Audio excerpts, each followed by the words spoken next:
que les partenaires internationaux disent avoir injecté dans les économies de nos pays. Où sont passés ces milliards? Où sont passés ces milliards accompagnant les accords que signent nos dirigeants?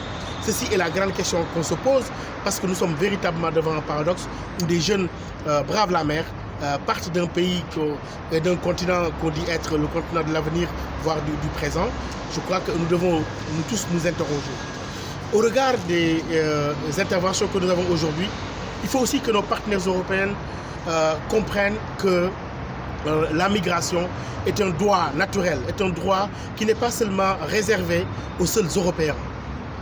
Et comme je le dis très souvent, les premiers migrants d'origine africaine, ce sont les Européens, si tant est que l'Afrique est le berceau de l'humanité. Donc c'est un mouvement naturel et maintenant je crois que la responsabilité elle est partagée. Il y a une co-responsabilité, donc les solutions doivent être co-construites.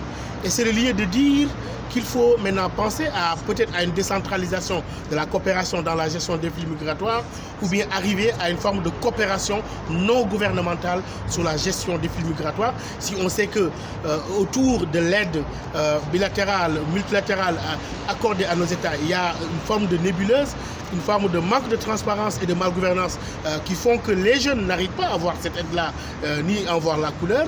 Je crois que maintenant il faut se réinterroger et ne pas aussi céder au discours des populistes. Des populistes en Europe qui font de la question migratoire une question électoraliste avec l'approche des élections, mais aussi des populistes qui pensent qu'il faut s'acharner sur des minorités religieuses, ethniques pour s'assurer une réélection.